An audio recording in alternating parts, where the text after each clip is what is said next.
when people start talking Scarborough, my lips start to like form asshole lips. Just like, yo, you know where I'm from, fam? Like, yo, Scarborough. And she's like, Norm, I really like you. I think I want to date you. I want you to be my man. And I was like, you've never even seen me. She's like, no, I just love your vibe. I don't even care what you look like. And in my head, I'm like, I care what you look like. One thing I always used to ask was, yo, where the are the Asians in the Bible, man? All right, welcome back to another episode of the Borough Sound, recording here live at the UUIN Collective. I'm your host with the most, DJ Czar. And today, got a big guest, someone who we've been following for a bit, one of the best comedians in Toronto, big Norm Alconcel himself. What it do, people? What up, Scarborough in the house. Oh, I'm here now. We're fine. Bro. That's why I always say, you know, when people start talking Scarborough, my lips start to like form asshole lips. Just like, yo, you know where I'm from, fam? Like, yo, Scarborough. But don't you find that like when you encounter someone on a day-to-day basis and you find out they're from Scarborough and they find out you're from Scarborough, it's like an instant connection. You start talking about intersections. You start talking about like, yo, what high school did you go to? You trying to find mutuals? Like, right. High school, where you used to eat at, you know, Scarborough Town Center memories. Mm-hmm. There's just a whole bunch of different nostalgic things. Like, I don't know if you guys used to go to, remember Le Spot? No. Le Spot. It was a Billiards. It was a pool hall down by like Brimley and I believe it's Shepherd maybe. Mm-hmm. Yeah, I think Brimley and Shepherd. And in between Brimley and McCowan there. But bro, man, there was nothing much to do in the 90s and early 2000s. So people would just go play pool and shit in Scarborough, and Le Spot was the spot. I remember I'm dating myself for sure. You remember, you guys came up around the pager era where people had pagers? No. Okay. Damn, I feel super young. You know what I'm saying? So I'm watch like, this. Pagers. So in high school, I got a pager in grade 9. And I remember, because my aunt was a real estate agent and she had the link on pagers. And if you guys don't know what the use of pagers were for, it was, you know, if you needed to be contacted and you're not close to a phone, they'll page you their phone number to call them back on a pay phone, or whenever you get to a phone. It's like, yo, call this number back. And there was this thing called alphanumerics, where like they would spell messages out with numbers. So like 8 would be either a B or an A. You know, 0s would be O's. 7s would be L's. If you put 177, it kind of creates an M. Mm-hmm. So 177 is an M. 17 is an N. So like, you know when people would spell boobies on a calculator back in the day? Yeah. It's that shit, right? So you type that shit on a pager. So when you want to page somebody, you send a message via alphanumerics or just your phone number, you'd call back, boom. But what I used to do was they would have these answering greetings, like these pager greetings, sort of like an answering machine greeting, you know, like automatic messages, like preset messages almost. Some would be preset, like you have reached leave a message, or you know, whatever, leave a message. Or people would like hold, you know, when people would hold their phone to a speaker, play a song, record the song, whatever. Like, yeah, you reached so and so, leave me a number, boom, play the music. Mm-hmm. So I was a young R&B singer kid, right? Mm-hmm. And the way I used to chop girls back in the day was I would sing on pager greetings. So I'd be like, yeah, press star to skip this greeting, and started singing some R&B shit like Usher, Drew Hill, Cisco, whatever. I'd be singing my ass off. And I'd sometimes like customize it to the girl's name. Like, you've reached Charlene's phone and all this blah, blah, blah, rah, rah, rah. And girls would just call me left to right. Kay, can you sing on my pager greeting? And I'm just like, I just don't sing to anybody. You got to get to know me first. And, Jeez. Yeah. So all that to say, I met this one girl and we started talking for like 3-4 months. And, you know, it just started from the pager greeting, but like we just started getting close. We never seen each other ever. No internet, no nothing. No, like there's maybe Asian Avenue and Black Planet and Mi Gente back in those days. But like I never seen her in my life. But she's like, Norm, I really like you. I think I want to date you. I want you to be my man. And I was like, you've never even seen me. She's like, no, I just love your vibe. I don't even care what you look like. And in my head, I'm like, I care what you look like. But you know what? We gonna try something. Let's just do it. So, all right, we're going steady. So she's like, meet me at the spot. Full circle. So I'm like, the spot. I'll see you there. I get there. And there's these long stairs that go upstairs. And I'm just standing at the bottom. And whatever, I see her coming down the stairs. I'm like, is that her? Please be her, because she was bad. I was like, ooh, who's this? She comes down. She's like, Norm? I'm like, or at the time, my name was Shaolin. What? She's like, Shaolin? I was like, what's up? What's up, Yum? Her name was Yum Yum. What up, Yum Yum? I was like, oh, shit. Yeah, you bad. And yeah, that's my La Spot story. It just came into my mind because we're talking Scarborough spots, La Spot. Shout out to Scarborough spots, by the way. Yeah, man. Yeah. Yo, so the Rizz on the pager is crazy. I want to keep talking. Bro, you sending numbers and stuff. So you're dealing with this girl. And you guys are speaking on the phone. Like, that's like how you guys are getting to know each other. Like, you got the number. No texting. No DMing, no sitting, figuring out what to type to press send. No, just all talk. Just like you got a spit game front to back as a teenager, trying to figure out how to like charm and how to just be a good conversationalist.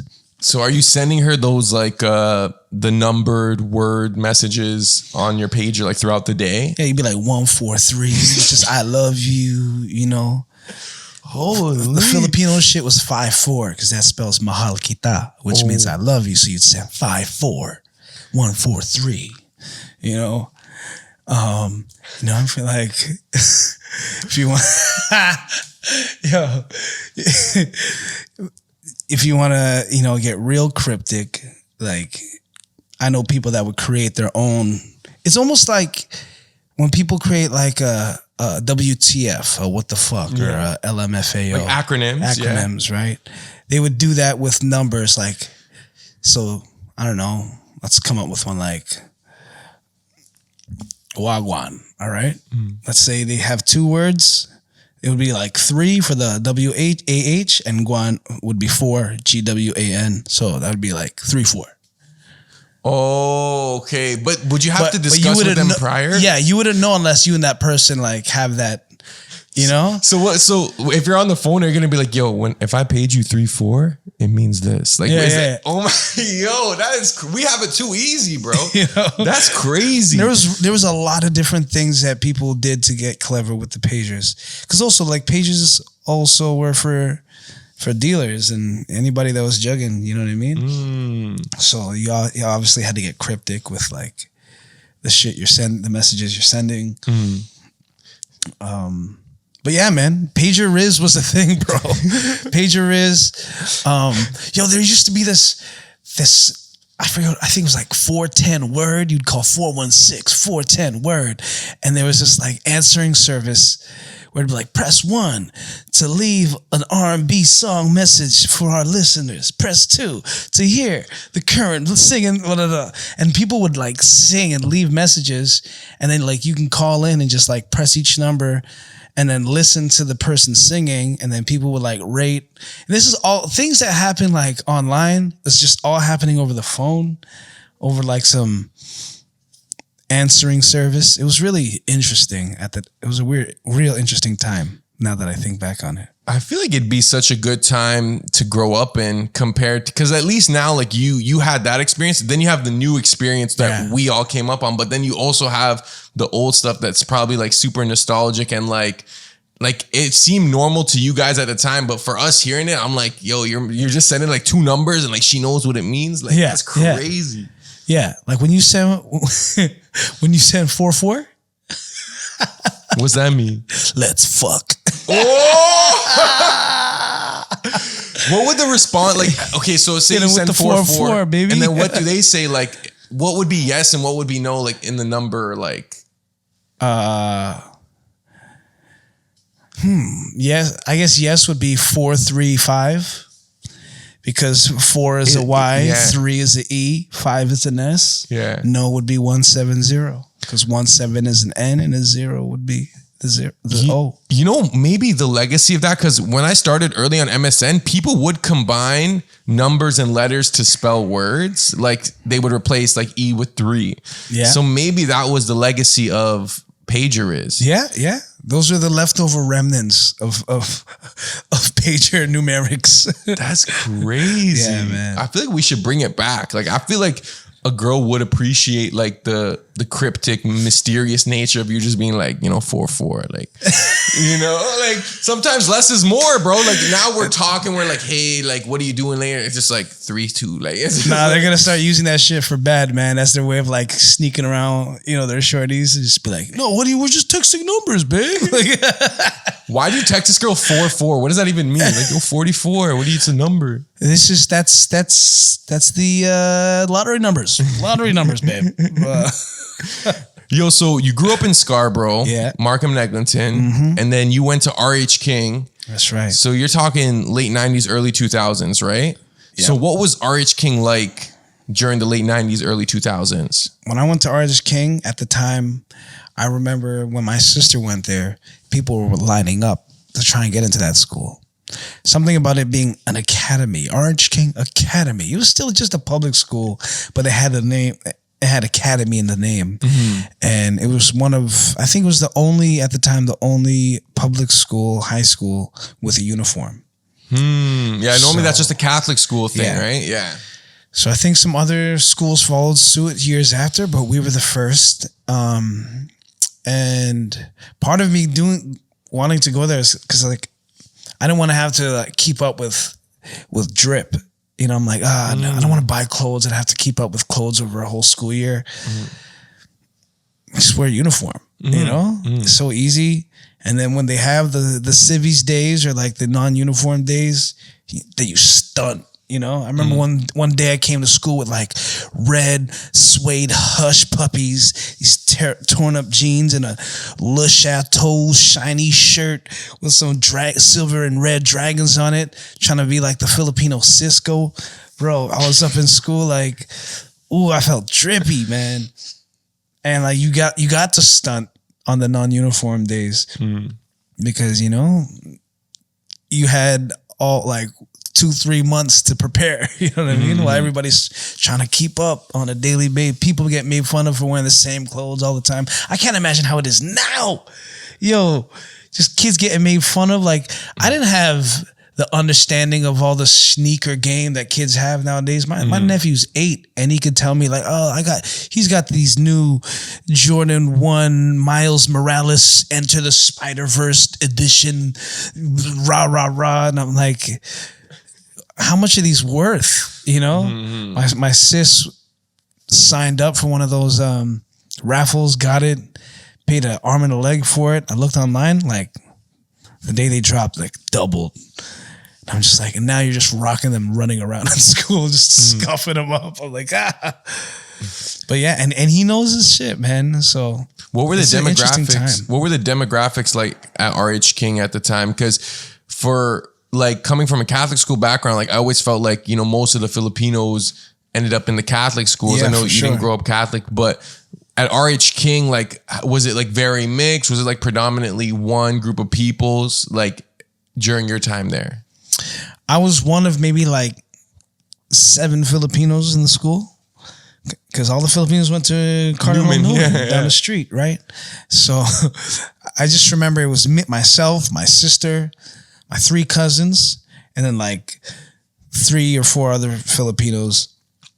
And it was just, some West Indians and Africans peppered throughout, a bunch of Indians and Tamils, and then majority white. Yeah, majority white. And when I say white, like, this was the time when the term Genos were a thing. Oh, like Italian, like what? There were mad Genos. Every school has their section. Like, this hallway is where all the Genos hang out. This is where all the Tamils hung out.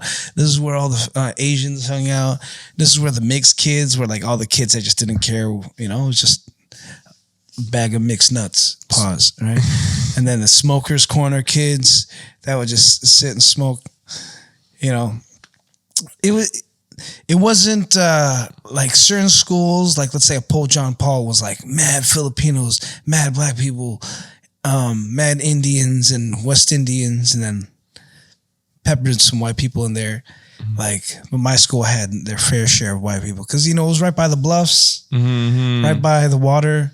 So I had a lot of white people, white friends. I remember one of my friends had a bowling alley in his basement, just living by the bluffs. A bowling alley? Yeah. Holy shit. Yeah. That's a huge flex. That's a huge flex, bro. I remember anyone who had like a basketball net, I felt like they were up because I grew up in like an apartment. Yeah. So I'm like, yo, you have a basketball net? I can't even imagine. If I had a bowling alley, like I'm sure people were going there all the time. Right. Was Big Boy still there? The Big Boy's Burgers? It was before Big Boy was there. Wow. Okay. It was when Big Boy was just like, oh man, what was it? Big Boy wasn't even a restaurant. It was just like this flower store. Okay. Was Double Double there? Double Double's been there, bro. Okay. Double Double's been there. Yo, shout outs to Super Choi. Super Choi was there. Yeah, Super Choi is nice. Super Choi 214. Yo, this girl, she wouldn't even like that. That's when, lunches were $2.14. I'm buying 3 chicken wings on rice with honey garlic sauce just dripped over the rice and hot sauce for $2.14. Let me get a combo E, miss. Okay, 214. Just give him not $2.14. She wanted 214. Okay. So you give her the 214, shop for the 215, be like, keep the change, miss. Jeez. Keep the penny. This is when pennies were still a thing. Yeah, this is when pennies were still existed. So you would actually like have pennies on you. That's crazy, bro. Super Choi, Wild Wings weren't there yet. That was a coffee time. How about that spa? The spa wasn't there. Okay. The spa came after. Even that West Indian spot, that wasn't there. That used Shizzle Dizzle used to be Shizzle Dizzle, and then they changed it. Yeah, it was number one jerk for a while. Yeah, there was Pizza wasn't. Now Pizza's a taco spot. Yeah, it's a good spot. Shout out Gus Tacos. Bro. At first, I didn't fuck with Gus Tacos because I'm like, Gus, I don't want no white boy tacos. And then I found out Gus was short for Gustavo, and I was like, oh, if it's Gustavo, for sure, yo, hook me up with them tacos, Gustavo. You should have told me from jump. They have great quesadillas at that spot, bro. It's nice. They're official. The closest thing to a LA taco that I could think of, because I have family in LA and San Diego, and I spent a lot of time there. And they got such a crazy Mexican population that Mexican food is everywhere. All the Mexican food trucks. Have you ever had a molitas in your life? No, what's that? A molitas? Ooh. It's like a thicker tortilla. It's like, so like a thicker, wider tortilla. And they'll throw cheese right on the flat top grill and then throw I guess whatever the molita tortilla is on top of it.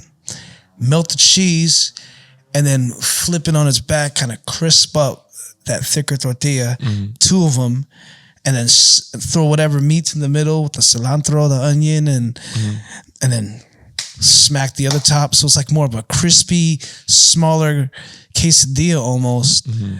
What would I compare it to? It's like a cheesy Mexican doubles. Okay. Dog, it's so good, man. It's Molitos? Molitas. Okay. And I gotta say, I can't even say molitas. No, when I say it, I gotta say molitas. Because, I'm one of those guys where, when I say the country you're from, I'm gonna say it the way they say it. I like that, though. I like that, yeah. Like, oh, you said you're from Ecuador? Oh, that's an amazing country. Like, oh, Nicaragua. Wicked. That's amazing. Yeah. So what's the proper way to pronounce the Philippines? I mean, Philippines is fine, but Filipinos would be like Philippines. They wouldn't even pronounce the F. There's always there's a common joke about how like Spanish really fucked us when they colonized us because they named the country after King Philip. And Filipinos can't even pronounce the letter F. But it's spelled with the PH. PH. Yeah. So it's so confusing. Like, I thought it's a P, but it's a PH that makes the F, but we can't even make the sound of an F, so it's still a P, you know? So Philippines is how we would say it. Prior to Spanish conquest of the Philippines, like, was it just like a scattered like bunch of like groups within the islands, or was there like a name that you guys would call that piece of land? Yeah, I forgot what the name was, but Filipinos, yeah, when they had their, I don't want to say they had their independence, but because I don't know, don't quote me on this. You guys can fact check me at any point in time. All right. But I do know that before we were Catholic, we were Muslim and Hindu. Oh, okay. So we had a lot of Malaysian influence. There was some Indian influence. And yeah, we were colonized by the Spaniards, the Americans, the Malaysians, I believe the Chinese. I know the Japanese tried to invade us for a while. So we've been getting bullied for a long time, you know? So, but to your question, yeah, before the Spaniards came, we had our own identity for sure. Like all of us have Spanish last names, right? Yeah. Like mine is Alconcel. I think that's more Portuguese though, actually. And all my cousins, I got Perez, Lopez, Mayo, Rojas, Rodas. Like it's all colonized Spanish last names. But yeah, I don't know anybody that has a pre-Spanish colonial name. I can't really think of that many. I know there are still Muslims in the Philippines. It's like a minority, but I find that crazy because you guys use so much pork. Like, I'm like, yo, how are y'all Muslim? Like, you know what I'm saying? Like, you guys, and your pork is good. Filipinos love their pork. It's funny, the Muslim terrorist group, I forget what it stood, like what the name was, but all I know is the acronym spells MILF. So it's like the Muslim Islamic Liberation Force or something, or MILF or something like that. Oh man! But yeah, there's a lot of Muslims in the Philippines.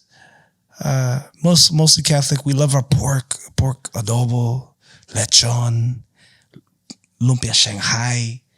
Oh, and I grew up not eating pork. You know, Seventh-day Adventists, we don't eat pork. Oh, you guys don't eat pork? Yeah. So you guys follow like the Old Testament kind of? Well, yeah, we kind of follow Old Testament, New Testament. They study it like it's a science. You know, even some people will say, oh, you know, the New Testament, you know, did away with all the things from the Old Testament. Yeah, like Sabbath, so like, yeah. especially, yeah. So for Seventh-day Adventists, we really obeyed the Sabbath day, Friday sunset, the Saturday sunset. So it was almost like Judaism and Christianity in one.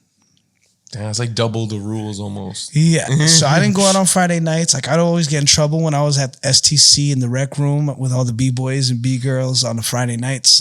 I'd come home at 9, 10 p.m. My mom would be pissed at me. She's like, it's Sabbath day. You gotta come home this late, Norman.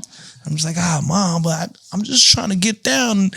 I'm trying to learn my 6-step. I'm trying to figure out how to windmill, Mom. Come on, man. Oh, man. I was going to ask you about Seventh-day Adventism because I'm into Christianity. Like I grew up Catholic and then I did like my own research and, you know, now I guess I consider myself non-denominational because like I tried and I'm like, yo, not this church, but I still believe in it. But a lot of times like I would go to like, I guess churches and they would kind of classify Seventh-day Adventism as almost like a cult. Like they felt like it was like an extreme thing.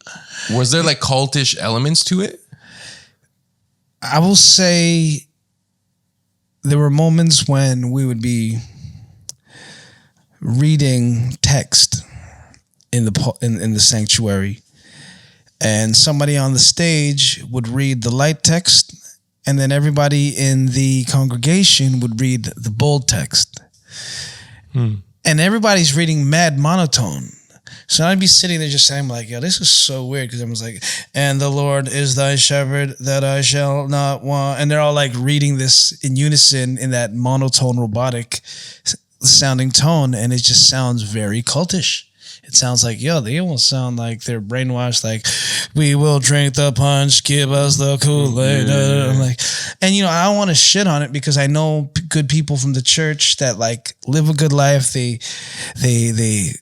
lived a great path, and they don't cause any trouble. They're good members of society, my mother included, like just good, honest Seventh-day Adventist women. So I'll never shit on you know, their beliefs. But there are moments when it did feel cultish. I'm not gonna lie. But I thank the church for a lot of things. Like, I learned how to sing because of the church. I learned how to perform because of the church. Like, I was like, oh man, you're so good at comedy so quick. How'd you do it? I'm like, yo, I've been performing in church since I was like 4 years old. You know, so it's like nothing to stand up in front of people. The only difference is now I'm doing it in the name of a laugh as opposed to in the name of God. You know? It's almost like R&B. Like, R&B was just replacing Jesus with girl. You know? Like, ooh, I love you, God, Lord Jesus. Now it's like, ooh, I love you, girl, my baby. Like, that's what R&B was. R&B and soul was really just like a gospel turned secular. Yeah. No, that's a good way to put it, because I do find that probably when you look back in history, like most of the songs were either religious based songs or love songs. Yeah. You know what I'm saying? And it's actual fact. If you look back, like all of R&B soul origins are from gospel. Yeah. With the Seventh Adventist like church, when you're going through like because me personally, I think having a Sabbath day is good. Like, it's good to have one day off. Yeah. You know what I'm saying? Obviously, we're in Canada, so the Catholics made that Sunday. They kind of remixed, because they knew, they're like, yo, Friday is popping, Saturday's popping. They built it around that. Are there like elements of, I guess, Judaic law that like you still carry, even as someone who's like, you might not be like super into it, but like it's like remnant in you? Like, do you like to take one day where you're just like not doing anything? I don't keep the Sabbath day practices like I used to. Like, you'd think it would be almost ritualistic for me to just take my Saturdays off, but I've just always been an ADHD on the move kind of guy, so I could never really go to church and properly ingest it the way it should be taken in. But sorry, what was the question again? My brain farted. I was just gonna say, like, are there remnants of it? Like, for example, like, do you not eat shrimp? To that question. After I went to chef school, I decided, you know what? I'm gonna eat everything. Fuck it. Because I went all the way till about almost 20, 21 years old. I'm not eating pork, no shrimp, no lobster, no crustaceans, just only, seafood that had fish scales and fins, you know, the Moses laws of the Old Testament. Winged animals that had talons and a beak, no gills, no bills or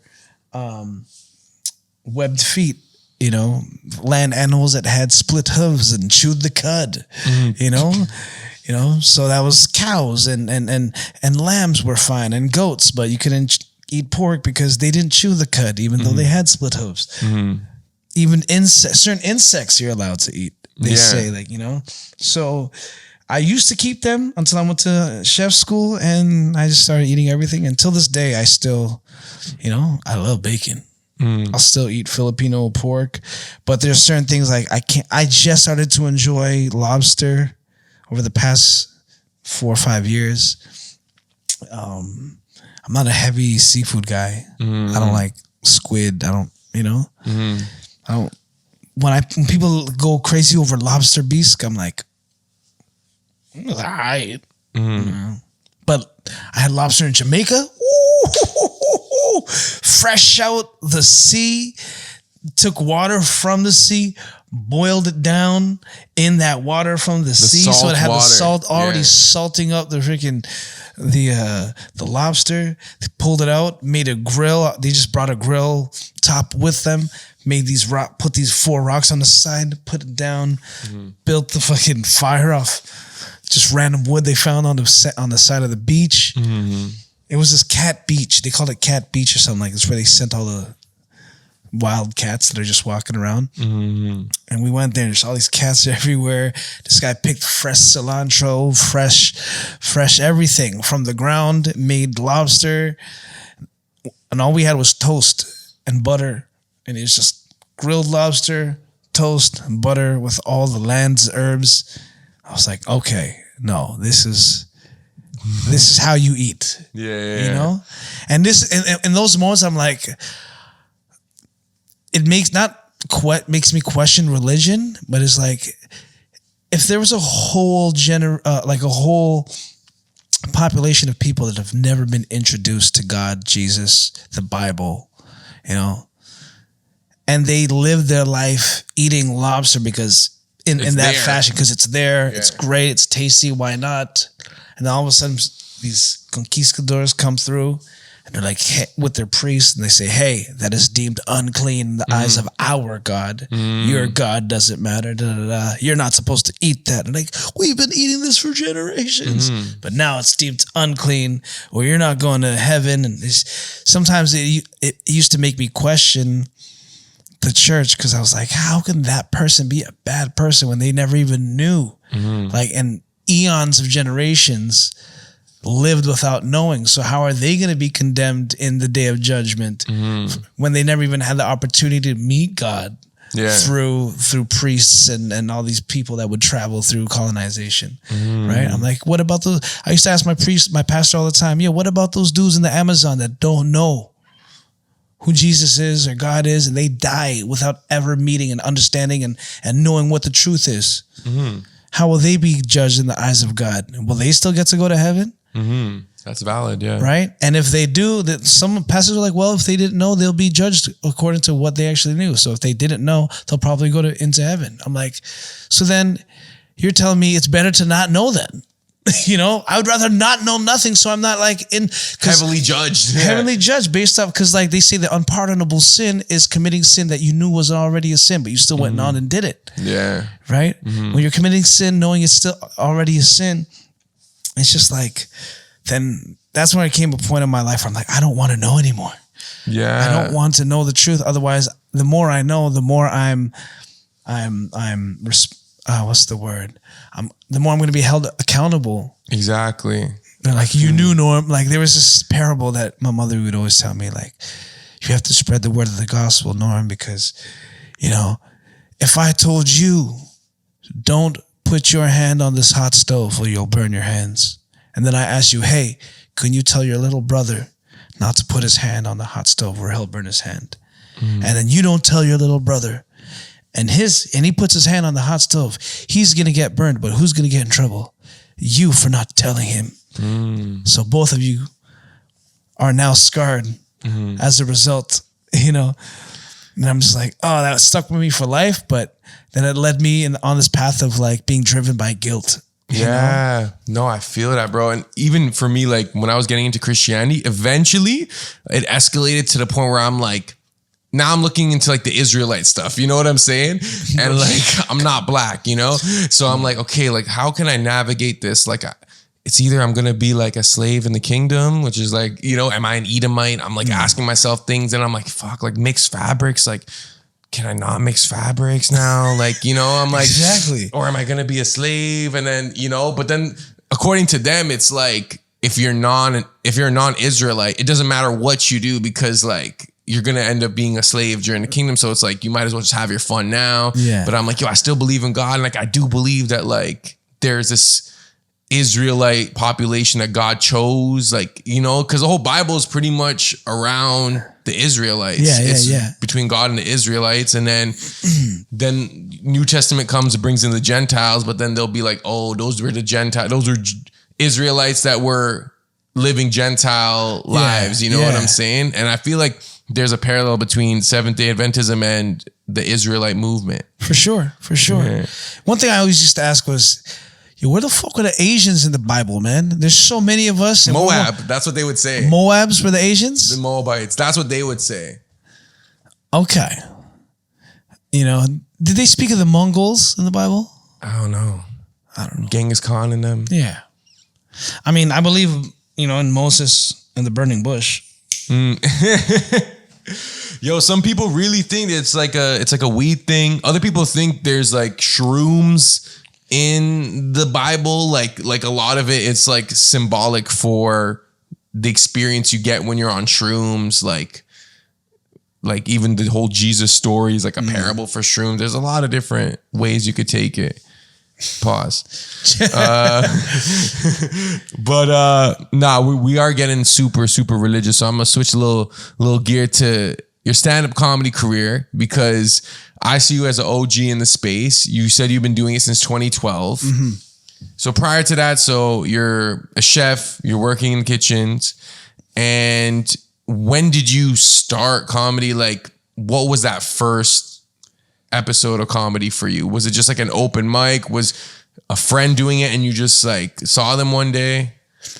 So shout outs to dudes like Tricks, Jay Martin, kind of the OGs in the local black comedy scene here in Toronto. They would always encourage me to get up, mess around on the mic, because I would host a lot of events. I used to work within the Manifesto Festival organization. They would always have me host events, and I was somewhat of a comedic host. I always tried to add some humor to my shtick. And I never thought of myself as a stand-up comedian, but I knew I had humorous tendencies. I had a variety show called The Big Norm Show, and it was my own little late night Tonight Show type vibe where I was the host. I would have random people. I had this event called the Riff Raff Street Rap Festival, and random interesting people that I seen on the streets. I said, hey, I'm interviewing you. You seem weird and zany. Come here on this day. We're going to have a little Tonight Show type vibe. You're going to be my guest of honor. And I had like all these, you guys know Georgie Porgy? No.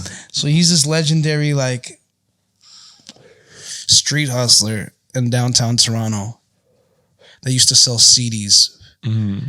Anything he could sell, he would sell to you, but mainly CDs. And sometimes they'd be blank CDs. And he'd be like, yo, you like Drake? You like Drake? You like Noriega? You like Wu-Tang? You know, whatever you say you like, he'd be like, yo, this is like kind of like that shit right here, man. You gotta, and then like whatever it is, he'll like write Wu-Tang like shit and then sell you $10 for a CD. And this guy would be so persistent. People wouldn't want it, but they would just be like, leave me alone. Here's $10, go away. And he would just make so much money off just being such a ruthless hustler. Like real hustler. Like hustlers are the guys that can finagle you, finesse you. Real hustler. So I would interview him. There were some comedians that are killing it, like right now, Nick Reynoldson. I had him on the show. He did his first comedy set. Just a whole bunch of random people. But all that to say, I started doing just comedic events and then and parties. And then I did that with this musical web series. It's called a musical web series of this play adaptation called Prison Dancer. And it was like, it's that production that I'm going to be on next month. The same thing? Yeah. So Wow, this is 12, 13 years ago. So it's a story about the Filipino dancing jail inmates in Manila.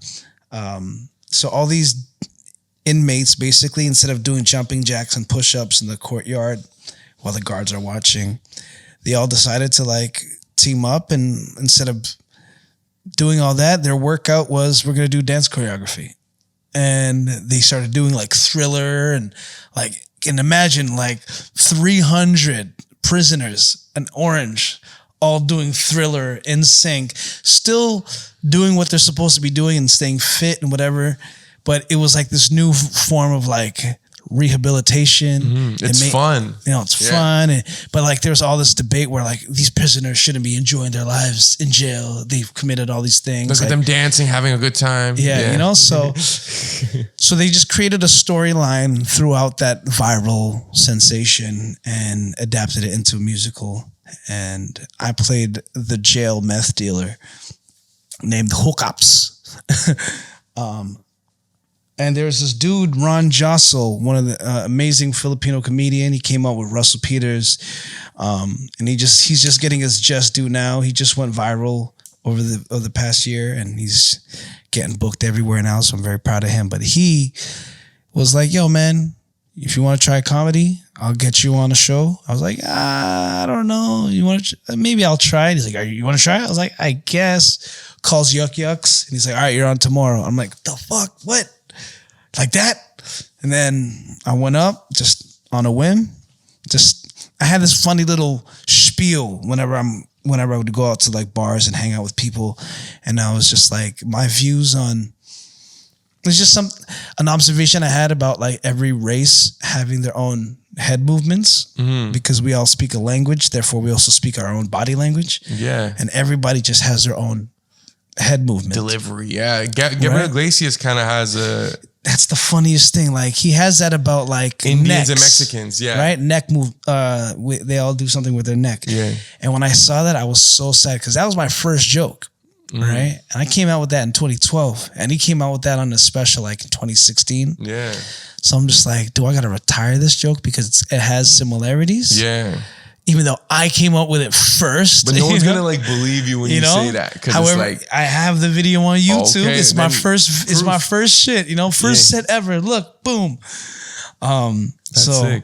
And it ends differently and it goes a different route, but there's similarities in that we all have our own movements, whether it be neck or head movements. But he talks about Indians, Latinos, blacks, whites.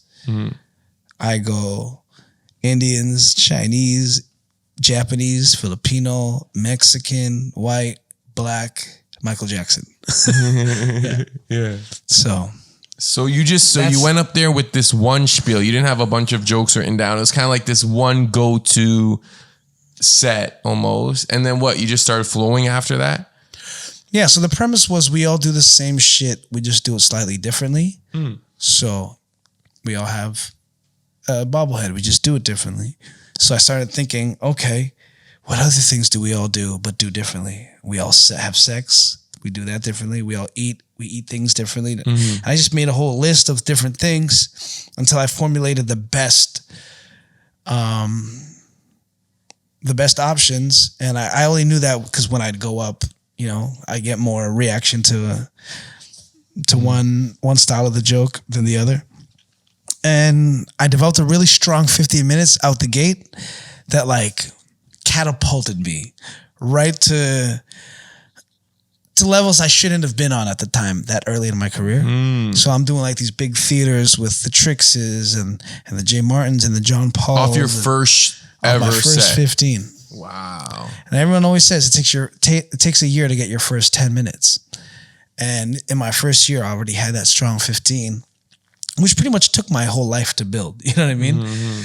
Because that was like my first ever attempt to do comedy. Luckily, it was on some, I always say it's like some Nas Illmatic shit where I hate to say it, it was some of my best material, maybe my best material, some would say. And since then, like the jokes have gone down and I have my Stillmatic and then my Godson and then, you know what I'm saying? Like Nostradamus. I had my Nostradamus days. I'm like, oh, fuck, man. Because after those first 2-3 years, I was killing it.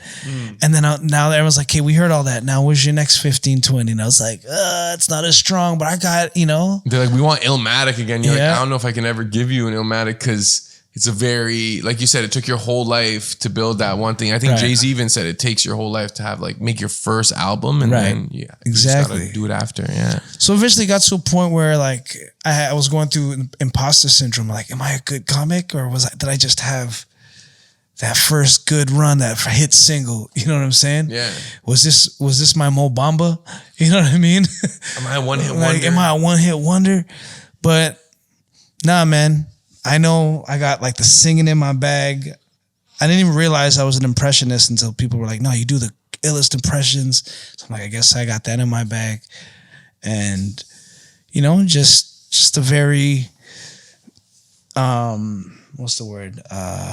Versatile, maybe? Not just versatile, but, oh my God, I'm smoking too much weed right now. Just overactive, do a lot of facial expressions. Expressive, maybe? Expressive, that's the word. Yeah, that's just, over time, I developed my style, and now I'm at a comfortable point where I finally feel like I'm an actual comedian, because I went through all the motions. I had to go back because I skipped steps, got up here, rode that for as long as I could, then realized, okay, I got to go back and learn these things and go through that before I could really take the next step. And I've taken the next step, and now I'm here. You know? Okay, so I'm not gonna lie, I'm always flirting with the idea of doing stand-up, and I love stand-up. I love making people laugh. I like host weddings and like MC weddings too, but I'm always like, where do I start with the jokes? Because I don't want to just like write and then punchline. I also don't want to go up there with no material. So like, what's your advice or like blueprint for someone who just wants to start comedy? I mean, people always say, like, comedians that are trying to drop knowledge always say, you got to find your voice. That's like a common thing. Once you find your voice, then you can go from there. But it takes a while to find that voice, because you're like, at first you start doing it based off what you think is funny. And then if that doesn't work, you do it based off what you think. What you do, the first thing you do is based off what you think is funny. The second thing you do is you base your jokes based off what you think people think is funny. And then the next step after that is you not caring what people think, and this is what you have to offer.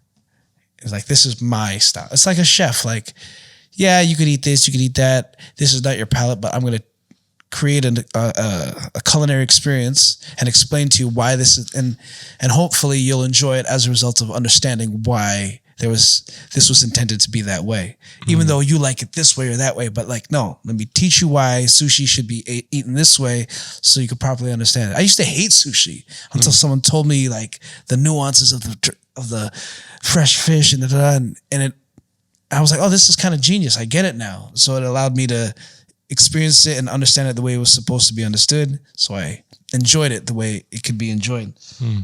Okay, so step one is finding your voice, and probably the only way you can really do that is getting on stage, like trial and error, right? Because I could just be practicing in my mirror and I think I'm hilarious. Yeah. But then once you're in front of an audience, you're going to see what's working and what's not. So do you suggest just doing open mics at the beginning and kind of like just figuring out your voice? Yeah, open mics are necessary. I never used to do them because I was afraid. I was insecure, and I just didn't want to do that work. I just wanted to kind of like go around it, see if I can go around it. So what I did was I started just producing my own shows. And luckily for me, I had a large enough network that like I was able to put on like a year's worth of shows and put all these other comedians on my shows to kind of like help. It was awesome. Like, I'll scratch your back, you scratch mine, you do my show, put me on your show. And that's how I kind of got in. Because I didn't want to do the open mic scene. So it's just really putting on my own shows to get my own stage time and then get booked on other people's shows. So I was getting booked. But for the people that don't have the network that I was fortunate to have, yeah, you got to go to places that'll just give you stage time. Otherwise, create your own stages. Right. Yeah, for me and for a lot of comics here in Toronto, that's like the route they take, because some comics aren't that good.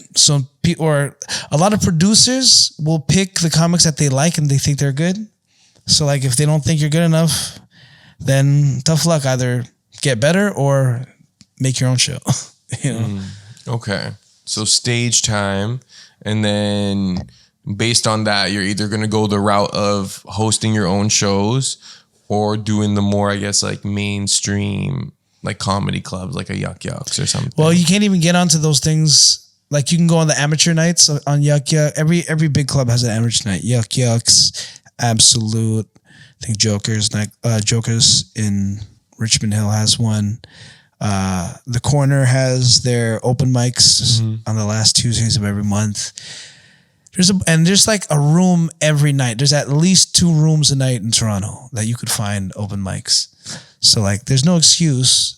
You can get stage time. You just gotta go to those bucket rooms and put your name in the bucket and hope you get picked. And and then like you gotta show up when they call your name. You gotta deliver. You gotta deliver in the 3 to 5 minutes that they give you. And it's not even that much. See, like for me, I got lucky because I was putting on my own shows and then getting booked on other people's shows. I'm getting like 10-minute sets, 15-minute sets. I got to practice, right? And then when I started getting booked by, the black comedy promoters, their format was different. They were more longer forms. So I'm doing, they're like, all right, do 20, 25. I'm like, what? I get 25 minutes in my first year, 2 years of comedy. So I got to practice a lot. I had a lot of stage time. So I didn't have to do all the grinding of the open mic scene because I already got stage time through the black comedy circuit. I've been very fortunate because the Toronto black comedy circuit really showed love to me from jump. I mean, that's where my humor came from. I would watch BET Comic View all the time and then just like crack jokes with all my homies in the hood, and there was always some West Indian, flair in the background. Right. So all my humor comes from that. So whenever I'm in front of those rooms, the Nubian nights, the Juice Cups, the West Indies versus Africa, Trinidad versus Jamaica, all those shows, everyone's like, yo, Norm, how do you get on those shows? You're Filipino, Hey, man, those are the people I've been making laugh my whole life. I feel like that would be I feel like that would be the toughest crowd to please, but probably the most gratifying experience once you are able to please them, right? You hit it on the buttons. Here's the thing. I did 3 shows. 3 black shows in the same day, and me and my friend were like, "Yo," on one of them, it was a terrible vibe, but we're just like, "Why do we do these all the time?" But I was like, "Cause we're the only ones that can." Like, there's only a certain select few comedians in the city that can really handle that crowd, right? Because sometimes they can be mad stush, so you just gotta be able to you just have to know their humor, know their palate, and there's only a certain few that can do a West Indian crowd, if I'm to be quite honest. Yeah. Not everyone can handle a stush Jamaican crowd in Pickering, you know what I mean? Or in Ajax. This one show, there's a bunch of older, I did a show the other day with a bunch of older Seventh-day Adventists and, peppered around in the crowd. And my buddy's like, yeah, so try and keep it PG. And I was just like, oh, I came here with all these fucking, crazy jokes. But anyhow. Okay. I'm rambling. Next. No, that's fair. That's fair. So, all right, man. I'm honestly take that advice. I'm gonna try to do some open mics. It's been on my mind, and I'm like, you know what? Fuck it. Do it, man. I'm gonna do it. I'm gonna just do it and see where it goes. And I think, like you said, it takes your whole life to do your first set. And I feel like maybe it's because I'm still gathering experiences. Working as a wedding DJ, I feel like I have a lot of material around different races and their song requests and how they act and yeah, man. And then I think the social media element of stand-up comedy is super important now with, I guess, just showcasing and kind of building your brand. Because at the end of the day, even if you're not too funny, if you can bring a crowd, that's going to matter more to these promoters, right? I don't even want to say it's almost mandatory. I think it actually is mandatory now. Because even with Just for Laughs this year, a lot of it was people that had followings already getting booked. Back in the day, it used to be like, oh, you come on to this prestigious festival so you can get pull, you can get clout, and you can get seen by all the big time bookers and be respected by the industry. But now it's you come on and bring your following with it. They're almost using comics that have built their own following when it should have been their festival as the launch pad and the jump off. So it's like a weird thing where now it's not just about your skills and abilities, like, but can you also bring your following to the festival? Yeah. Same So with that's music, why, right? man, yeah. Like you're not going to get signed unless you already have a following. Whereas before they're going to build you up based on your skill and they'll build your following for you, right? Yeah. So it's necessary. Like I'm trying to jump on the content creation wave. I know I'm slipping on that. Everybody keeps on telling me like, Norm, you do quality content, but sometimes I'm too like old school perfectionist. That's like trying to make it perfect, but it's like people don't care about perfect on the internet. They care about volume, bro. Like it's like because you'll post something and then it's like, all right, what's next? Yeah. You know, like it dies quick. You know, so.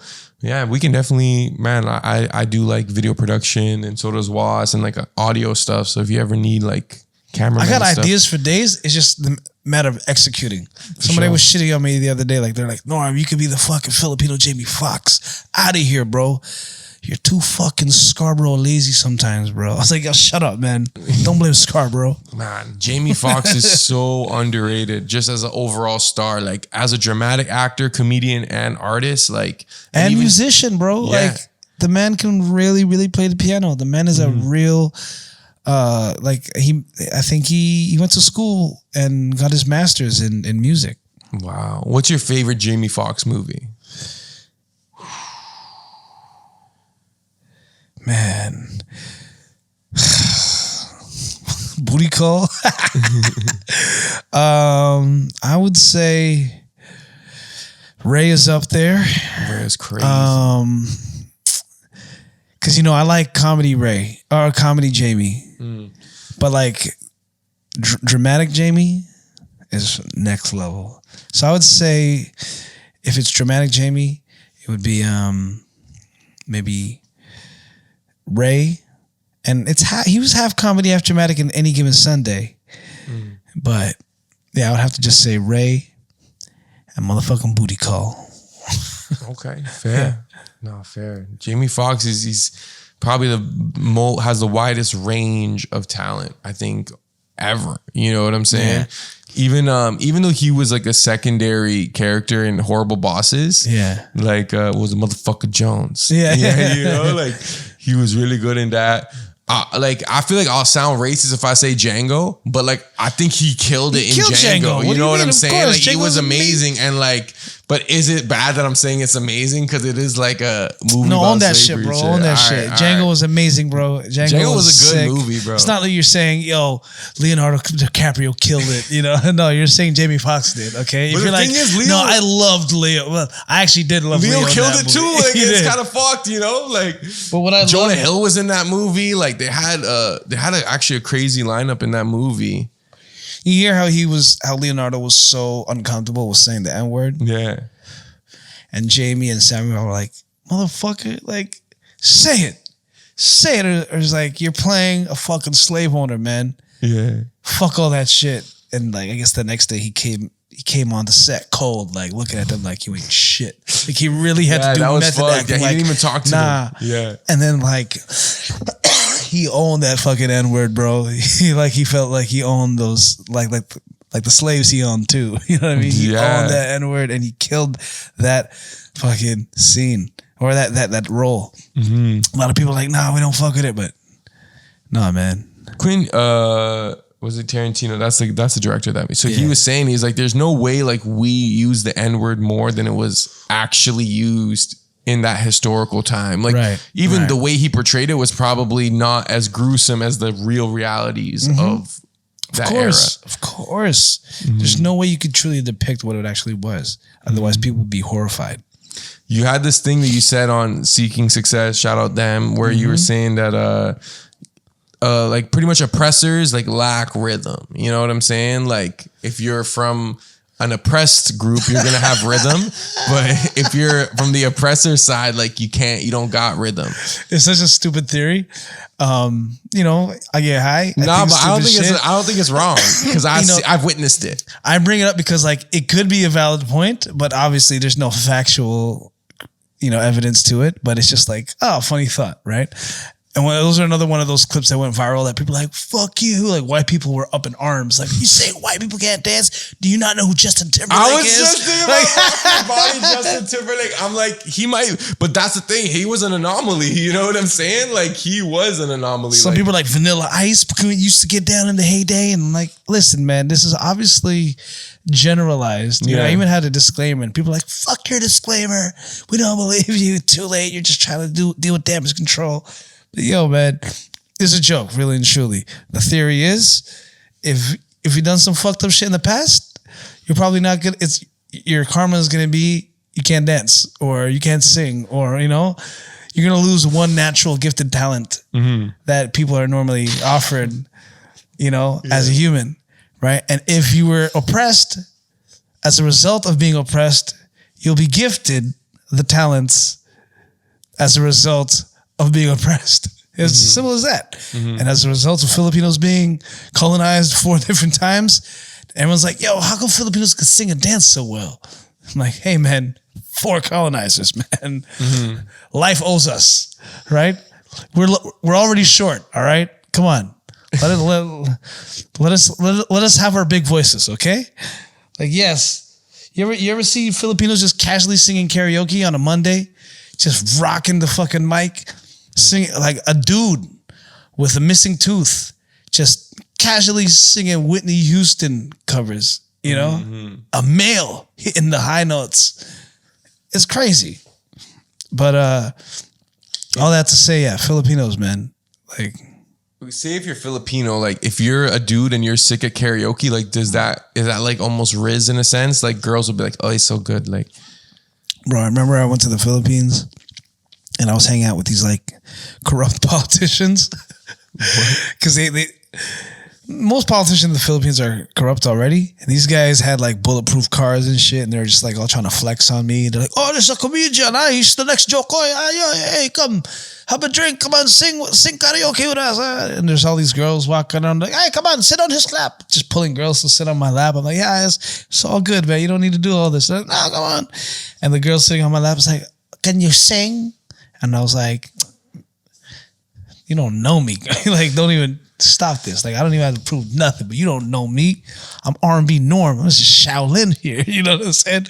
Don't get me to sing. Anyways, those politician guys are like, oh, come on, Joe Coy, sing a song. They kept on calling me Joe Coy. It's so annoying. Oh, the comedian, Joe Coy? Yeah. So they're like, I'm like, all right, choose a song and I'll sing any song.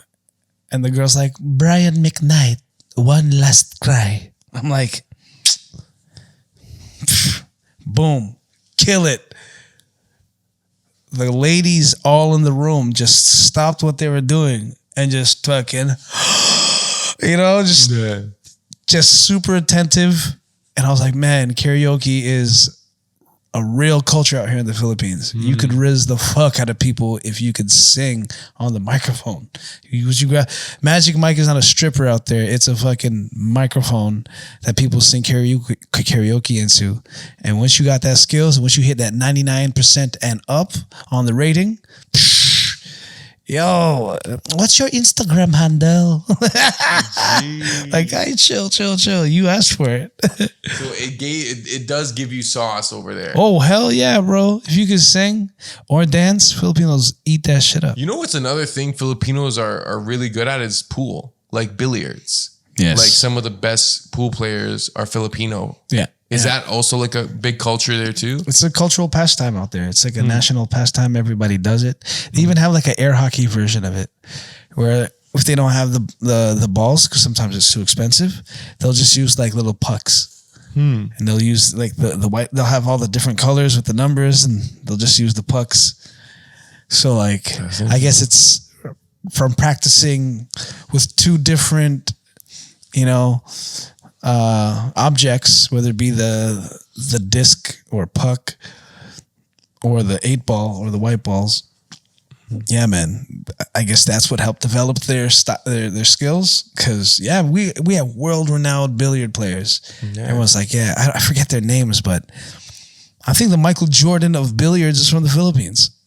Yeah, that's big. Yeah, that's big. It's very random. Like we love billiards and basketball. Like the shortest people in the world love basketball. It's hilarious. And we're good at it. We just can't dunk. I'm still waiting for that first full Filipino player in the NBA. Buddy. Because I had boys that were like, they were doing Philact and like, you know, like, and they were Finac. Bro, they were sick, bro. Phil I'm like, yo, Can. this guy's definitely going league. Even like some of them were tall. Like they were even more than 6 feet. And I think the only Filipino NBA players, like they're half black. You know what I'm saying? Usually. Yeah. And the Jordan Clarksons, what's the other guy? Jalen Green. Mm-hmm. Like I used to live my basketball dreams through Eric Spoelstra. You know, I was the only Filipino in the league at the time. I could be a coach. I could be a coach, maybe. You know what I'm saying? Through the work through the video room. But you know who I just found out was Filipino? There's a Filipino that won the NBA dunk-off. Who? Can you guys guess? Okay, wait. Okay. If there was a Filipino in the dunk-off that was part Filipino. Nate Robinson is not Filipino. He's 1/8 Filipino. Nate Robinson? He's a fucking half-quarter Filipino, dog. Bro, that guy is 5'8", bro. And he was dunking on mans. Like, Nate the Filipino side was the 5'8" side, bro. You see his eyes? Those are Filipino eyes for sure, dog. I mean, he do look like a dark-skinned Filipino now that you say it. Yo, he's got the thick Filipino calves. Nate Robinson's an 8th Filipino. He's a half-quarter of a Filipino, fam. You can claim that still. Dog, definitely claim I will that. claim that till the day I die. Look him up. Yo, Google me. Fact check me. Go ahead. 8th. Half-quarter. He was amazing though. Like he was the dunk contest guy. Yo, he's nice. Like you see him in like those Drew leagues or whatever, like those summer leagues, just still killing shit. Yeah, bro. Wasn't he doing the big 3 for a while? Oh, was he doing I that? feel like he was, but yeah, that guy's the man. The only time I was disappointed in him was when he got knocked out by one of the Logan brothers. Was it Jake Paul he got knocked out by? Yeah, but he should never have taken that fight. Yeah. The bag must have been undeniable on that one. Do you believe that Jake's for real, or do you think it's as all? I think he's a legit, like he can fight. Do I think there's some kind of like you think any of those fights were fixed, rigged? Yeah. The Ben Askren one definitely seemed like it could be because it was one knockdown and then that was it. Like the ref didn't let him continue. I definitely think he knocked out Tyrone Woodley. Yeah, that was a real That knockdown. didn't look fake, you know? Yeah. And he lost his last fight, so obviously he wouldn't like rig that. I don't think he had to rig Nate Robinson. Like it looked like he could just beat up Nate Robinson. Yeah. So Ben Askren one, I don't know. That one's the only one that's like skeptical, but I think he's legit. And I think he's a good fighter for like a YouTuber. Right. And just in general, like if you commit yourself to that much like boxing and stuff. I hated watching Nate Diaz. That fight? Yeah. That one pissed me off. Why? Just because you want to see him win, you know? Yeah. Nate Diaz is a dog, bro. Yeah. I can't lie, like, I don't like that fighting style, but I like that mentality. Yeah. But like, I don't like watching that type of fight style because it's like, I don't know. He's a really volume puncher, but his punches aren't that hard, but it's just constant. You know what I'm saying? Yeah. I'm more like combination of striking and wrestling, right. You know, Islam Makhachev type. I'm really into like the wrestling aspect of it. I'm one of those guys that like before I go to bed, I'll just sit and watch MMA highlights. Mm-hmm. It's either that or like random like time-lapsed videos of jungle men building structures. You ever watch those? Yeah, those are crazy. Like ASMR. Like, it's like ASMR. I'll just sit there and just watch 2 jungle men just with that bolo or that one friggin', I don't know what it is. It's like a knife / hatchet. Like they do everything with it. They dig with it. They fucking, and they make it so perfect, bro. And they build these mega structures out of sand in their bare hands. Yo, I do have a question. Yeah. How often do you think about the Roman Empire? Hilarious. The Roman Empire, not too often, but the few times that I feel like it was brought up recently, it was talking about all the things that are hidden in Rome and the Vatican. And but I don't really go too deep to be quite honest with you. Yeah, like, fair. But why? What were we trying to get to? Well, now it's like kind of like a meme thing, but I always. Oh, we're in the age of the Roman Empire, like in the same time where they were at, like when they started to crumble. I've been hearing stuff like that definitely, too. But there's so many like there's like a legacy of the Roman Empire that like is in our everyday lives. And I think about the Roman Empire when I DJ for Italians, and I see how like they eat a lot and drink a lot and they're dancing and they're drunk, and I'm just like, yo, I feel like I'm watching like a Roman orgy. And then sometimes I'll even you're going deep, bro. Yo, bro, I really think because like, I'm DJing and I'm seeing them like doing their like Italian dance and like running around and everyone's drunk, having a good time, and I'm like, this is definitely like what the Roman Empire was like, you know? Like, just like, this is what the kings were doing, like, you know? Look at these Babylonians. Look at all these sinners, all these secular folks drinking, and you're just like, you know? Everybody put your hand in the air. Yeah. You sinners. And then, yo, that's crazy. Even when you watch like any sport event, like the shape of a stadium is like a coliseum. Like there's like that gladiatorial aspect, and that's pretty Roman. Like even UFC, like UFC, Roman Empire. any sporting event, those are all remnants of Roman Empire practices. Entertainment, and entertainment for the sake of distraction, so that people don't uprise. Right? Exactly. If you don't want people to fucking clue in and team up together and uprise against the oppressing powers, distract them. Yeah. And that's why sometimes I hate jumping into the whole content creation world, because a part of me feels like, oh, I'm just creating more distraction. But it's like, if you want to, like, what is comedy? Yeah, comedy is like the last line of defense of freedom of speech. Yeah, it's an excuse to make people laugh and feel good. Yeah, it's a reason to speak on issues that can be spoken of because they're so delicate. But like, as long as you're speaking on it in the name of humor, then it's just like kind of justifies it slightly.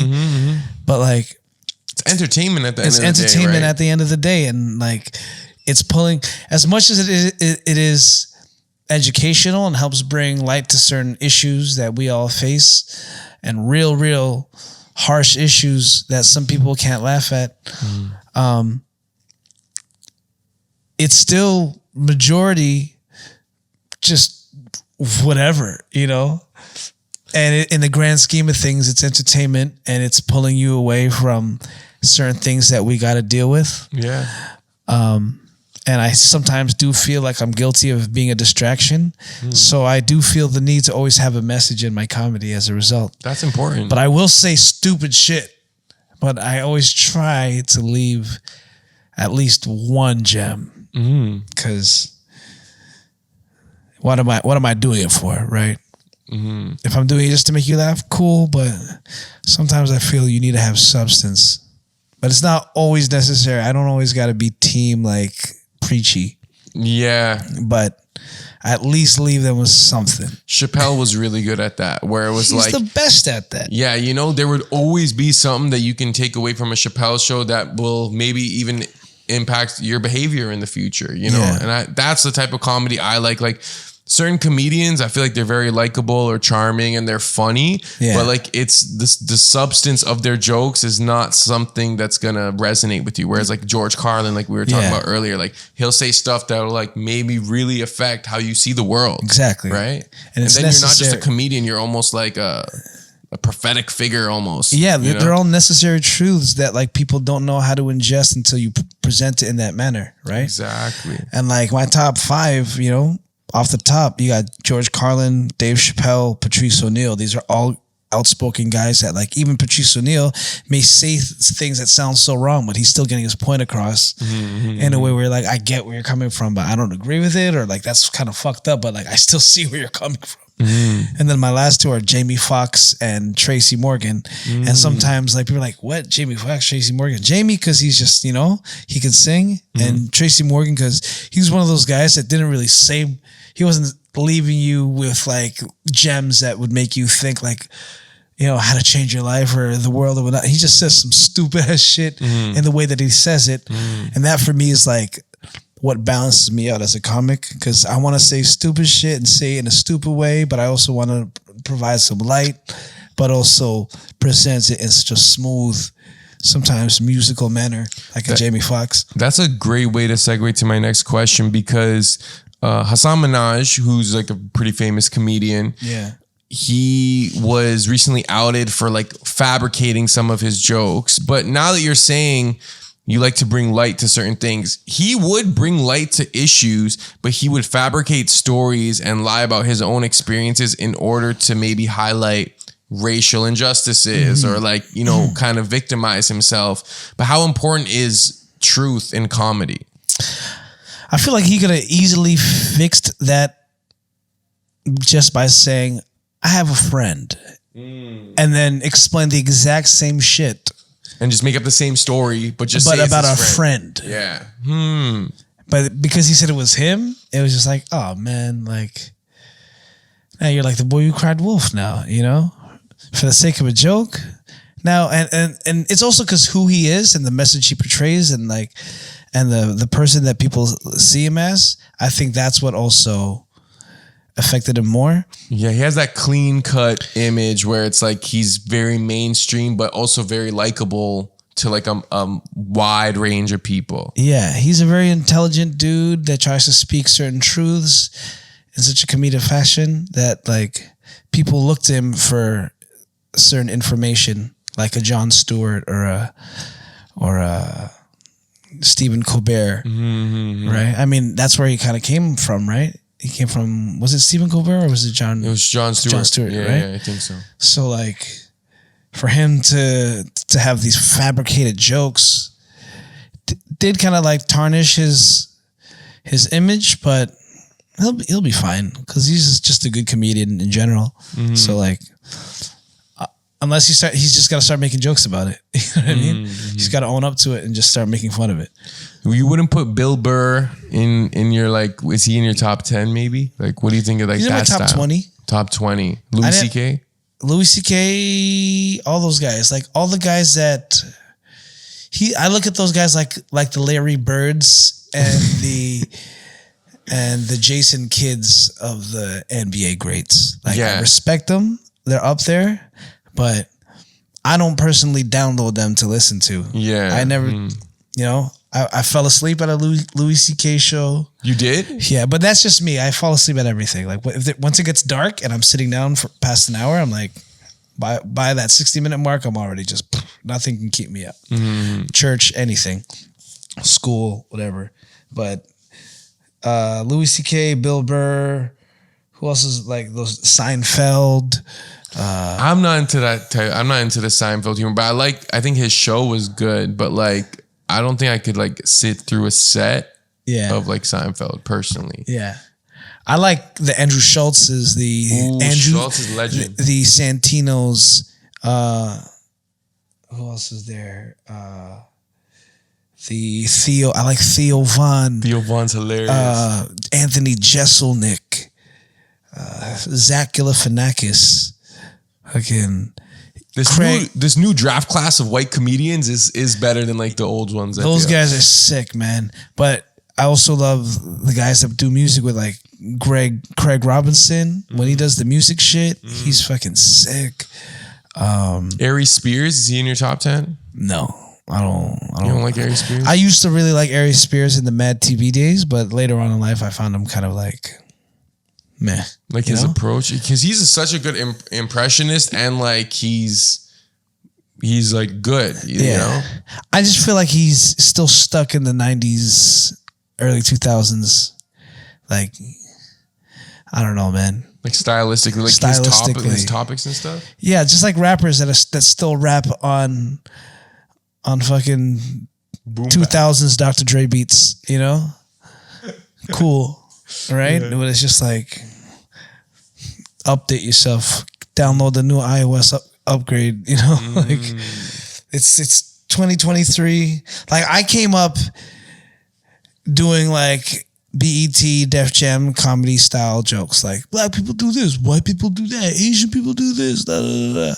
And it worked for a while, but I was like, yeah, man, the world's changing. I can't constantly be doing shit like that. And that's already been a shtick. Even though it worked for a while, it was just like, I don't want to be the guy that's just doing that style of comedy when it's changing. How is the style now? I feel like now people want it to be a little more like subtle and cool. Whereas before, maybe you would have to be a little more performative or like, you know, like loud, almost like a Kevin Hart, like old Kevin Hart, where it's like very animated. Whereas now I feel like the expectation is a little more subtle and like in how like the little nuances of it. I feel like now it's come down to personal perspective. People like to see people's personal perspectives in the comics, viewpoints, because when it comes to originality, that's the only way you could truly find it. It's through how the comic sees things. So when you could present things to somebody in a way that they'll understand, like the best thing for a comic is like, well, for me at least, is making people realize something they didn't realize they already knew. Yeah, that's real education. That's literally what I think Aristotle says, like we're born with knowledge, but then we discover it as we like get educated. That's the process of education, is literally discovering the things that were already in you, but you didn't know. Because like when you start piecing things together, like, oh yeah, that makes sense, because your common sense and your knowledge could understand why that would be. So it's almost like you would have already known. It's like, I've always kind of thought that, but I never really like knew. Yeah. Yeah. You know, so when you could like present it to them and with a certain amount of words and break it down and have people go, yeah, you're right. I knew that. Trust me. And they already agree with something that they know they agreed with because it wasn't presented to them. Like I always say this stupid joke. One of my first jokes was, we all eat rice, so we just cook it differently.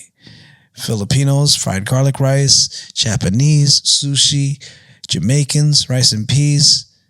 White people, minute rice, Rice Krispie Squares, right? And it's just like a straight up fact, right? Rice Krispie Squares is crazy. That's something white people created, right? Yeah, and I didn't realize that was actually rice. But it's a top tier fucking snack. I'm not even Rice Krispies dissing. is really good, yeah. But you see how like I could say that and people will laugh, even though it's like a honest fact, but it wasn't said in a like or just the way that it's structured. It's just like a funny fact when compared to all the exotic rice dishes that I just mentioned, right? Yeah, like I get it. Rice and peas, sushi, garlic rice, Rice Krispie Squares, minute rice, whatever. The point I was trying to get to was what was it? New style of comedy, teaching people pretty much. So like when I do that joke, when I do that joke, people all know those things. Japanese people cook this, Filipinos cook this, Jamaicans cook this, white people cook this. It was just presented to them in that orderly fashion for them to be like, aha, yeah, funny. But we knew this, but it just wasn't presented in that manner. Yeah, they probably never like directly thought it, but once you said it, they're like, yeah, everyone does eat rice. Yeah. You know? But they never probably thought like, you know what? I think everyone eats rice. But you kind of showed that to them. That's interesting. I feel like now a comedian's almost like a teacher, mentor, almost like a pastor, and then also an entertainer. Right? Yeah. I add a lot of preaching elements into my comedy 100%. I always try to find the moral of the story. But like that used to be my style in the beginning, and later on in life I tried to like step out of that because it would be long-winded sets. So I was trying to formulate shorter jokes. And that's kind of where I'm at right now. But when I get longer sets, I always try to formulate it in this is the opening kind of like statement. Here's my hamburger paragraphs, and then my closing point that reiterates everything that I was just bringing up. Ties it together. Yeah. Fair. So, how did you guys start the Extra Gravy podcast? Marlon had me on as a guest. It was already developed. They had the show with Jason. I forget his last name. But Marlon and Jason had the show already, and then when he wanted to bounce, Marlon asked me, he's like, yo, I think I was on the show maybe like 3 times already. I was a reoccurring guest. And he was just like, yo, hop on the podcast if you're down. And I was like, why not? It could be a spot for me or an opportunity for me to workshop jokes, you know, in conversation. And then he was obviously trying to like venture into stand-up comedy too. So it was kind of like a nice exchange. And I just knew, you know, working with Marlon, he had a lot of pull in the city. So I was like, maybe this will be a good crossover and, you know, following. So, and it's been one of the most consistent things I've ever done. Like 6 years, every Tuesday, you know, straight 6 years. A couple of months off because I was doing a gig here or out of country gig there. But yeah, man, that's how we came about. We added Alicia over the pandemic, and we just been doing it since, man. All right, yo. Before we wrap up, let the audience know, you know, what you got going on, and more importantly about this musical that you're going to be a part of. You said next month. Yeah, there's this musical I'm in called Prison Dancer at the NAC. That's the National Arts Center. Prestigious arts center, so I've been told. But yeah, it's called Prison Dancer. I'll be doing that between November 23rd and December 2nd. The Extra Gravy Comedy Tour has just been announced. 8 cities. Yeah, Toronto, Montreal, Ottawa, Vancouver, Edmonton, Hamilton, London. Yeah, there's gonna be a lot of cities. That's sick, bro. We're definitely gonna try to come out. Please do. One of the Toronto shows, man. Or maybe we'll make the trip. We're doing one in Scarborough. We're doing one in Scarborough. We gotta be there. We gotta be there. December. I think that one's December 15th. We'll be in Scarborough, December 15th. That's right. So yo, Scarborough, show out, man. Show out for your boy, dog. Yo, Scarborough East Side thing. And like, there's the Toronto show. And then there's the Scarborough show. Okay? Yeah. Okay? Yeah. So make sure Scarborough pull up, man. For sure, man. Yo, big Norm Alconcel. Bang. Respect for coming through. No, thank you for having me, man. Make sure you guys check him out. Make sure you comment, like, subscribe, do all that good stuff. Until next time, peace. Subscribe to Borough Sound.